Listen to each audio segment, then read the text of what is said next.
नमस्कार विद्यार्थी मित्रांनो, स्टडी एम पी सी चॅनलमध्ये आपलं पुन्हा एकदा स्वागत आहे. विद्यार्थी मित्रांनो, आपण आधुनिक भारताच्या इतिहासाला सुरुवात केलेली आहे. आज आपण भारतामध्ये आलेल्या युरोपियन सत्ता यांचं आगमन, ब्रिटिश ईस्ट इंडिया कंपनीची माहिती, पोर्तुगीजांसंबंधित माहिती, ज्या काही युरोपियन सत्ता भारतामध्ये आल्या या संदर्भात त्यांची सविस्तर माहिती आपण या लेक्चरमध्ये पाहणार आहोत. लेक्चरला सुरुवात करण्याअगोदर जर तुम्ही स्टडी एम पी सी चॅनलला नवीन असाल विद्यार्थी मित्रांनो, तर चॅनल आवर्जून सबस्क्राईब करून ठेवा आणि शेजारी बेल आयकॉन प्रेस करायला विसरू नका, जेणेकरून अशाच नवनवीन लेक्चरचे अपडेट तुम्हाला त्वरित मिळेल. सो विद्यार्थी मित्र, प्राचीन काळापासून आपला व्यापारी संबंध ग्रीकांबरोबर होताच, परंतु 15व्या शतकाच्या मध्यावर्ती ऑटोमन तुर्कांनी कॉन्स्टँटिनोपल हे शहर जिंकलं. म्हणजे आताचं इस्तांबूल तुर्कीमधील देशामधील हे शहर आहे ते जिंकलं. त्यामुळे ऑटोमन तुर्कांनी भूमार्ग रोखून धरले. त्यामुळे युरोपियन कंट्रीजला दुसरा पर्याय शोधावा लागला, पर्याय, कारण त्याच्या अगोदर तिथूनच व्यापार भारताशी चालत असत. ओके, म्हणजे एक प्रकारचा शॉर्टकट तिकडून उपलब्ध होता, परंतु तो बंद झाल्याने त्यांना पर्यायी मार्ग शोधावा लागला. सो तो पर्यायी मार्ग शोधण्यासाठी अनेक खलासी बाहेर पडले, ज्यामध्ये पोर्तुगीज, स्पेन, त्याचप्रमाणे इटली देशाचे खलासी भारताच्या शोधात बाहेर निघाले. ओके, जो पहिला खलासी आहे त्याचं नाव आहे बार्थोलोम्यूस डायस. पोर्तुगीज देशाचा खलासी आहे, तो भारताच्या शोधात आफ्रिकन देशाच्या टोकापर्यंत, दक्षिण टोकापर्यंत पोहोचला होता, म्हणून त्याला आशेचे भूशीर असे म्हणतात. दक्षिण आफ्रिकेच्या दक्षिण टोकाला आशेचे भूशीर असे म्हणतात. ओके, त्यानंतर निघालेला स्पेनचा कोलंबस 1492 मध्ये तो सुद्धा भारताच्या शोधात निघाला होता, परंतु दुसऱ्याच देशाच्या किनाऱ्यावर जाऊन तो धडकला. इटालियन खलासी अमेरिको व्हेस्पुसी हा सुद्धा भारताच्या शोधात निघाला, परंतु तो दुसऱ्या देशाच्या किनाऱ्यावर धडकला आणि त्याच्या नावावरूनच अमेरिकोच्या नावावरूनच अमेरिका हे नाव प्राप्त झाले. ओके, अमेरिकन देशाला. ओके, त्यानंतर 1519 मध्ये पोर्तुगीज खलाशी फर्डिनांड मॅगलिन पृथ्वी प्रदक्षिणा पूर्ण होण्याच्या अगोदरच चकमकीत मारला गेला. ओके, एक पोर्तुगीज खलाशी होता, त्याला पृथ्वीची प्रदक्षिणा पूर्ण करायची होती, परंतु त्या अगोदरच तो चकमकीत मारला गेला. त्याचं नाव आहे फर्डिनांड मॅगलिन. ओके, लक्षात ठेवा 1519 हा क्रम सुद्धा लक्षात ठेवा, तुम्हाला त्यावरती प्रश्न येऊ शकतो. बार्थोलोम्यू डायस, इटालियन खलासी अमेरिको व्हेस्पुसी, स्पेनचा कोलंबस आणि फर्डिनांड मॅगलिन. तुम्हाला एका बाजूला ते खलासी दिले जाऊ शकतात आणि दुसऱ्या बाजूला कोणत्या देशातून ते बिलॉंग करतात असा प्रश्न तुम्हाला येऊ शकतो जोडायला मध्ये. पोर्तुगीज भारतामध्ये आलेली पहिली युरोपियन सत्ता. ओके, 20 मे 1498 मध्ये पोर्तुगीज खलासी वास्को द गामा पश्चिम किनारपट्टीतील कालिकत बंदरात येऊन पोहोचला. केरळमधील हे कालिकत बंदर, त्यामध्ये पोर्तुगीज खलासी वास्को द गामा 20 मे 1498 मध्ये धडकला. कालिकतच्या हिंदू राजा जामोरिनने त्याचं स्वागत केलं होतं. लक्षात ठेवा, महत्वपूर्ण आहे. 1500 मध्ये पोर्तुगीज खलासी पेड्रो अल्व्हेज कॅब्रल सुद्धा भारतात आला होता. लक्षात ठेवा, परत वास्को द गामा भारतात आला 1502 मध्ये. ओके, पोर्तुगीजांचे व्यापारी केंद्र होते कालिकत, कोचीन आणि कन्नौर. ही 3 व्यापारी केंद्र पोर्तुगीजांची होती. लक्षात ठेवा, महत्वपूर्ण आहे. पोर्तुगीजांची पहिली राजधानी होती कोचीन. लक्षात ठेवा, महत्वपूर्ण आहे. यावरती प्रश्न विचारला जाऊ शकतो तुम्हाला ऑनलाईन, की पोर्तुगीजांची पहिली राजधानी कोणती, तर कोचीन ही पोर्तुगीजची पहिली राजधानी आहे. ओके, भारतातील पोर्तुगीजांचा पहिला governor Francisco de Almeida. Okay, भारतातील पहिला गव्हर्नर कोणता? पोर्तुगीज. त्याचं नाव काय आहे असा प्रश्न तुम्हाला विचारला जाऊ शकतो. तर फ्रान्सिस्को डी अल्मीडा हा भारतातील पोर्तुगीजांचा पहिला गव्हर्नर होता. त्याचा कारकीर्द होती 1505 ते 1509. त्याच्या काळातच 1509 मध्ये त्याने एकत्रित इजिप्त, तुर्कस्तान, गुजरातमधील मुस्लिम आरमाराचा त्यांनी पराभव केला होता. लक्षात ठेवा. त्यानंतर 1509 मध्ये आलेला दुसरा गव्हर्नर होता अल्फान्सो डी अल्बुकर. हा दुसरा गव्हर्नर आहे. लक्षात ठेवा, महत्वपूर्ण आहे. त्याची काही उद्दिष्ट होती, जसं की पर्शियन आखात आणि तांबड्या समुद्रावर नियंत्रण मिळवणं, पश्चिम किनाऱ्यावरती मध्यवर्ती मुख्यालय स्थापन करणं, हे दुसरं उद्दिष्ट. आणि तिसरं उद्दिष्ट होतं इंडोनेशियातील अरबांचा व्यापार उद्ध्वस्त करणं. हे अल्बुकरचं एक प्रकारचं उद्दिष्ट होती. ओके, फेब्रुवारी 1510 मध्ये आदिलशाकडून त्याने गोवा जिंकलं होतं. लक्षात ठेवा, महत्वपूर्ण आहे. अल्बुकरने कोणाकडून गोवा जिंकलं होतं? तर आदिलशाकडून गोवा जिंकलं होतं 1510 मध्ये. त्यानंतर काही महत्त्वाचे गव्हर्नर होते पोर्तुगीज, त्यामध्ये निनो द कुन्हा हा गव्हर्नर होता. त्याचा कारकीर्द होती 1529 ते 1538. 1530 मध्ये त्यांनी राजधानी गोव्याला स्थलांतरित केली, जी की पहिली राजधानी कोचीन होती ती गोव्याला स्थलांतरित केली आणि ती कायमस्वरूपी गोवाच राहिली. ओके. 1534 मध्ये गुजरातच्या बहादूर शाहकडून दीव, सास्त्री, वसई जिंकून त्यांनी घेतलं होतं. लक्षात ठेवा, महत्त्वपूर्ण आहे. मार्टिन अल्फान्सो डिसूजा हा अजून एक गव्हर्नर पोर्तुगीजांचा 1542 ते 1545 हा कारकीर्द.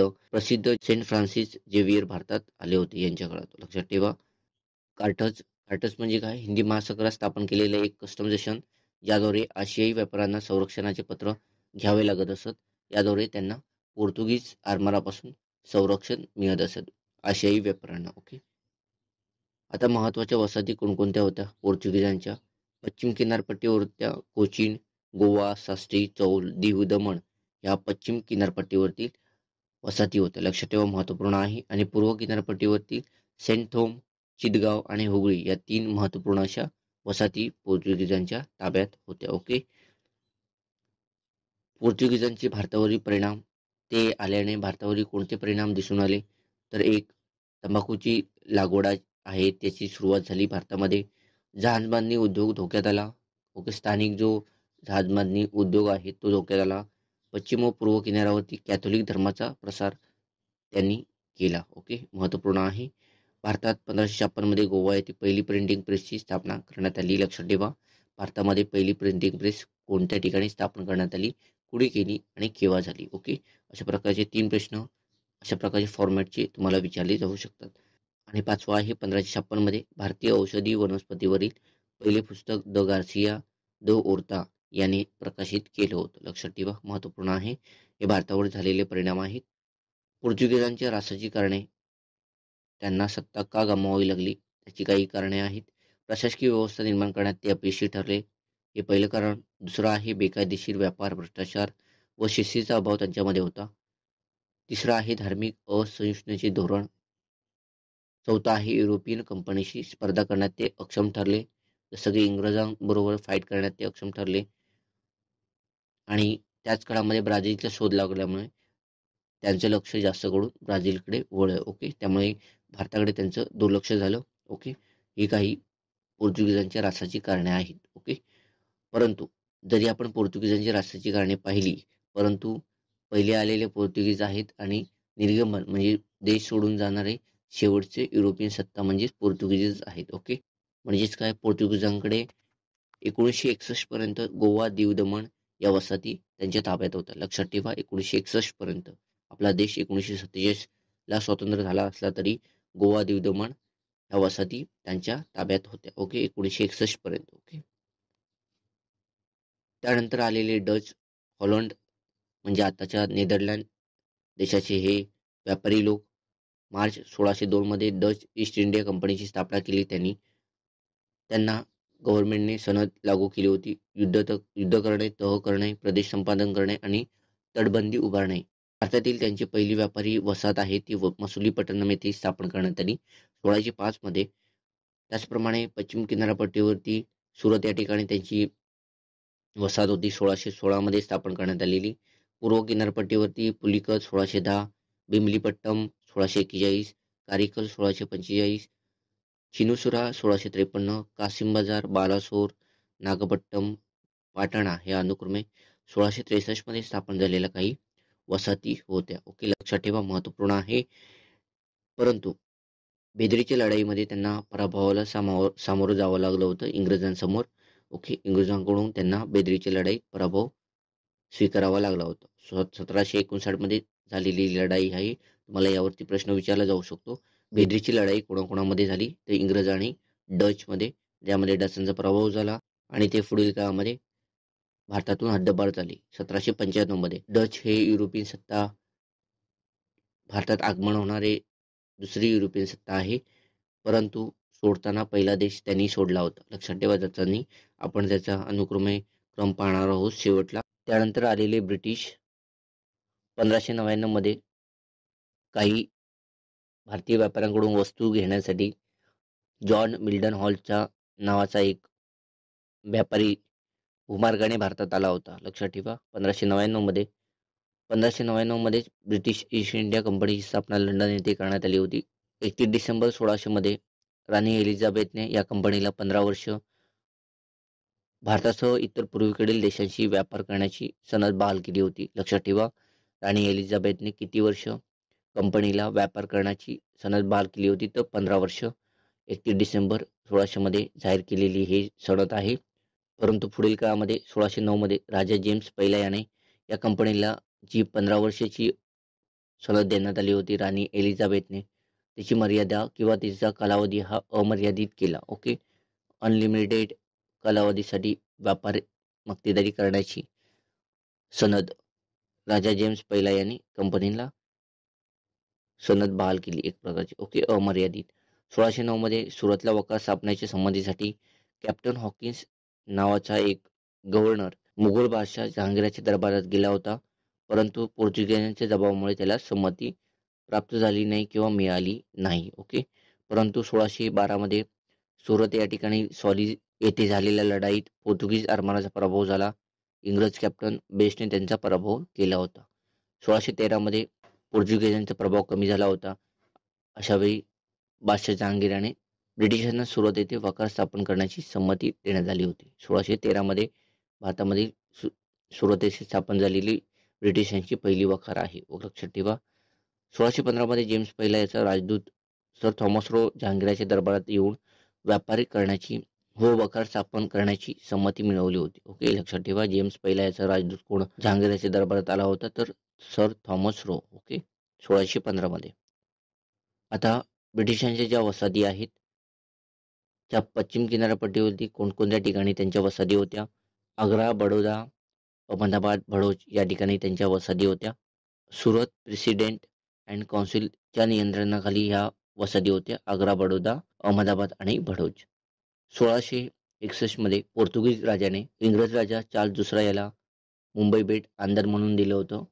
1661 मध्ये आपल्या बहिणीच्या लग्नाच्या वेळी मुंबई बेट हे आंदण दिलं होतं. लक्षात ठेवा. परंतु 1668 मध्ये चार्ल्स दुसरा याने कंपनीला हेच बेट वार्षिक 10 पाऊंडने हे बेट कंपनीला दिलं होतं 1668 मध्ये. 1669 ते 77 पहिला गव्हर्नर गेरॉल्ड ऑन्जियर होता मुंबईचा. ओके. लक्षात ठेवा. पहिला गव्हर्नर कोण? तर मुंबईचा पहिला गव्हर्नर गेरॉल्ड ऑन्जियर होता 1669-77. 1687 मध्ये पश्चिम किनाऱ्यावरील मुख्यालय सुरतऐवजी मुंबईला त्याचा दर्जा प्राप्त झाला. 1687 पासून पश्चिम किनारपट्टीवरील जे मुख्यालय आहे ते मुख्यालय 1687 अगोदर सुरत होतं, परंतु त्यानंतर मुंबईला त्याचा दर्जा प्राप्त झाला. लक्षात ठेवा. त्यानंतर दक्षिण पूर्व किनारपट्टीवरील काही वसाहती इंग्रजांच्या होत्या. 1621 मध्ये मसुलीपट्टम, 1626 मध्ये आर्मगाव येथे वसाहती स्थापन केल्या. त्याचप्रमाणे 1639 मध्ये फ्रान्सिस डे याने चंद्रगिरीच्या राजाकडून मद्रासची जागा घेऊन तिथं तटबंदीयुक्त वकार स्थापन केली. तिला फोर्ट सेंट जॉर्ज असे नाव देण्यात आले. ओके. लक्षात ठेवा. महत्वपूर्ण आहे. 1658 मध्ये कोरोमंडल किनारपट्टीवरील मुख्यालय मसुलीपट्टम ऐवजी मद्रासला दर्जा त्याचा प्राप्त झाला. ओके. कोरोमंडलचा किनारा कोणत्या राज्याला लाभला आहे? तर तामिळनाडू राज्याला लाभला आहे. त्याचं मुख्यालय 1658 पर्यंत मसुलीपट्टम होतं, परंतु त्यानंतर मद्रासला त्याचा दर्जा प्राप्त झाला. त्यानंतर पूर्व किनारपट्टीवरील सर्व वसाहतीचे नियंत्रण होतं Fort Saint George. President and काउन्सिलच्या नियंत्रणाखाली सर्व वसाहती होत्या. ओके. महत्वपूर्ण आहे. लक्षात ठेवा. त्यानंतर पूर्व किनारपट्टी 1633 मध्ये हरिहरपोर, बालासोर. 1651 मध्ये हुगळी तसेच पाटणा किंवा पटना, ढाका व कासिम बाजार येथे वसाहती स्थापन करण्यात आला. सातनूती या ठिकाणी स्थापन करण्यात आलेली वसाहत आहे. जॉब चॉर्नॉक नावाच्या गव्हर्नरने येथे स्थापन केलेली आहे 1690 मध्ये. 1698 मध्ये सातानुती, कालिकता, गोविंदपूर या ठिकाणांचं मिळून कोलकाता शहर बनलं. लक्षात ठेवा. महत्वपूर्ण आहे. 1700 मध्ये या वसाहतीला तटबंदी उभारली. तिचं नाव फोर्ट विल्यम ठेवण्यात आलं. ओके. लक्षात ठेवा. बंगाल, बिहार, ओरिसामधील ज्या वसाहती आहेत त्याचं नियंत्रण फोर्ट विल्यम प्रेसिडेंट अँड काउन्सिलच्या नियंत्रणाखाली होतं. लक्षात ठेवा. महत्वपूर्ण आहे. अशा प्रकारच्या वसाहती त्यांच्या होत्या. आता त्यानंतर आलेले डॅनिश म्हणजे डेन्मार्कचे व्यापारी लोक त्यांच्या कंपनीची स्थापना आहे. 1616 मध्ये डॅनिश ईस्ट इंडिया कंपनीची स्थापना करण्यात आली. सनद बहाल करण्यात आली होती. युद्ध करणं, तह करणे, प्रदेश संपादन करणे आणि तटबंदी उभारणे. त्राकिंबार सेरामपूर येथे त्यांच्या वसाहती स्थापन करण्यात आल्या होत्या. 1620 मध्ये त्राकिंबार आणि सेरामपूर, 1676 मध्ये मुख्यालय होतं त्यांचं सेरामपूर. परंतु त्यांनी ज्या काही वसाहती आहेत त्या इंग्रजांना विकल्या आणि 1845 मधून ते भारतातून अद्याबार झाले. ओके, लक्षात ठेवा. त्यानंतर फ्रेंच 1664 मध्ये फ्रेंच ईस्ट इंडिया कंपनीची स्थापना कोलबर्ट यांनी केली होती. भारतातील पहिली वसाहत त्यांची होती. सुरत येथे स्थापन करण्यात आली होती. 1668 मध्ये फ्रॅंकॉइस कॅरॉनने ती वसाहत स्थापन केली होती. ओके. 1669 मध्ये माराकराने मसुलीपट्टम येथे वसाहत स्थापन केली होती. फ्रेंचांचा भारतातील पहिला गव्हर्नर होता. फ्रँकॉइस मार्टिन हा पहिला गव्हर्नर भारतातील होता. ओके, लक्षात ठेवा. फ्रेंचांचा पहिला गव्हर्नर फ्रँकॉइस मार्टिन. ओके. 1673 मध्ये फ्रँकॉइस मार्टिन व बेलेंजर लिस्पी यांनी वालिकोंडपुरमच्या मुघल गव्हर्नरकडून गाव विकत घेऊन ते पॉंडिचेरी या नावाने विकसित केलं. ओके, लक्षात ठेवा, महत्त्वपूर्ण आहे. हा पॉंडिचेरीचा इतिहास आहे. त्यानंतर 1690 मध्ये मुघलाकडून बंगालमधील चंद्रनगर हे शहर मिळवलं होतं. लक्षात ठेवा. 1725 मध्ये माहेमयानम आणि 1739 मध्ये कारिकल.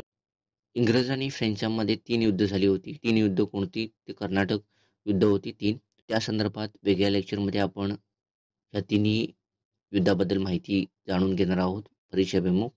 आणि शेवटचा पॉईंट आहे 1954 मध्ये पॉंडिचेरी हे भारतात समाविष्ट झालं 1 नोव्हेंबर 1954 मध्ये. लक्षात ठेवा.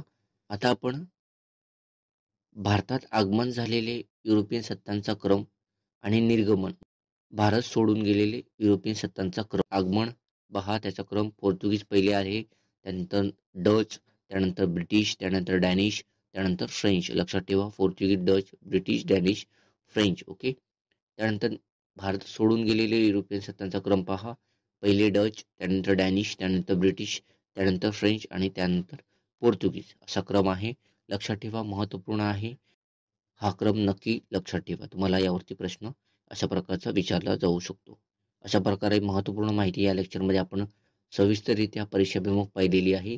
जर तुम्हाला हे लेक्चर आवडलं असेल तर नक्की आपल्या लेक्चरला लाईक करायला विसरू नका आणि जास्तीत जास्त विद्यार्थी मित्रांना प्लीज शेअर करा, जेणेकरून अशाच प्रकारचा प्लॅटफॉर्म त्यांना सुद्धा उपलब्ध होईल. लेक्चर समाप्तीपूर्वी जर तुम्ही अजूनपर्यंत चॅनलला सबस्क्राईब केलं नसेल तर चॅनल आवर्जून सबस्क्राईब करून ठेवा आणि शेजारी बेल आयकॉन प्रेस करून नोटिफिकेशन ऑन करून ठेवा, जेणेकरून अशाच नवनवीन लेक्चरची अपडेट तुम्हाला मिळत जाईल. तुर्तास थांबू, इथंच भेटू पुन्हा पुढील लेक्चरमध्ये.